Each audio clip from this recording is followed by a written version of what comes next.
The last time Jake Gyllenhaal was on the big screen, his heartbreaking performance in Brokeback Mountain brought him an Oscar nomination. Now he is back as a newspaper cartoonist who becomes obsessed with finding a serial killer in the new movie Zodiac. When is it going to be finished? When you catch him? When you arrest him? Be serious. I am serious.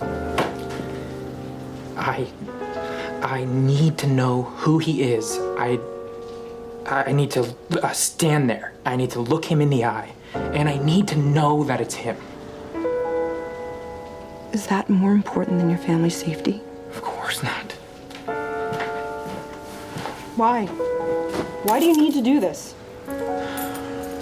Why? Because nobody else will. And Jake Gyllenhaal is with us this morning. Good morning. Congratulations. Thank you. I have to say, you're a vision in pinstripes. I'm just trying to match up with you today. You're looking pretty good there. Thanks, man. All right. This is a real story. We're several decades removed from it. But in the 70s, in the San Francisco Bay Area, this Zodiac killer was in the paper practically every day. He would send ciphers to the San Francisco Chronicle, and they'd print them, and it became kind of a phenomenon. The director of the movie talks about growing up there and saying this is part of the consciousness of his childhood. Was that around every corner this guy might be looming or waiting somewhere. Yeah, he talks a lot about how when there's a scene in the movie and a big part in it where the Zodiac killer threatens to shoot little school children when they come off of the school bus. Off a school bus. Which turns into a scene in a Clint Eastwood movie. Yes, it does, actually. It's sort of based on Dirty Harry. And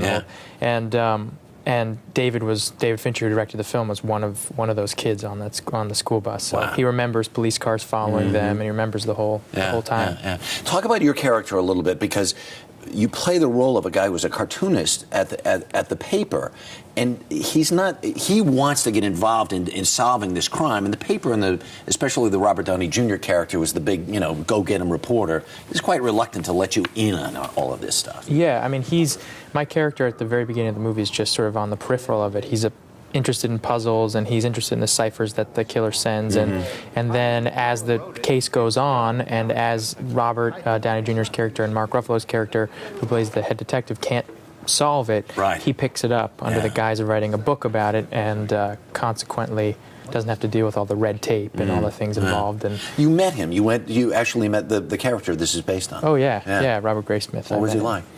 He's an amazing character. He's an amazing man. I was expecting someone a little more sinister and a little darker to be obsessed with a case like this, but he's surprisingly calm and collected and sweet. And when you meet somebody like that, you say, okay, and then what do you take from him in order to portray him on the screen? For me, it's physicality. I mean, to find inspiration for something, I think that has to come from the first time you read a piece of material, you're inspired by it, and you feel something within you that's instinctual. And then his idiosyncrasy, just physically, the way he moves, the way he watches, the way he doesn't look anybody in the eyes, that kind of stuff is. It's a very interesting role, I think, for you, because it's small. I mean, it's a huge part in this movie, but you have to be pretty small. It's a interesting frustration, because I think the result of which I'm very proud of, but during the process of it, it's so frustrating not to just, bust out. Be more demonstrative. I got to talk about. Did you watch the Oscars last Sunday? I did. Yeah, yes, and what was it like to know? Were you at home? I was actually here. I live in Los Angeles. I was in New York, but I love watching the Oscars on TV. It's amazing being there, but it's also wonderful, just no pressure, just chilling out, hanging out, and Did you have to pinch for yourself? I mean, a year ago, you're sitting in the audience, and the camera is on you, and you're nominated, and everything else, and then a year later, you're eating popcorn, drinking beer, and look at that! Oh God, I'm glad I was. A year later, I was doing a seaweed wrap. No, I was just kidding. I was a year later. I was just hanging out, which is, I mean, the honor of being nominated and being a part of it is extraordinary. And but then there's also another honor in terms of being nominated, which is that you get to be a member of the Academy and vote for the Academy Awards the next year. And how cool was that this year? That was really cool. Yeah, it was really cool. Did you job anybody, or did you feel good about your votes? I mean, I think I pretty much across the board, I think I did pretty well. But if all my votes had been in an Oscar poll, I don't know if I would have left with the loot. With the loot, Yeah. right? Yeah, you didn't match up with the pool. Congratulations on this movie. It's it really is stunning, breathtaking. Aaron. Yeah. Thank you. Great to see you. Nice to see you. All right, Jake Gyllenhaal.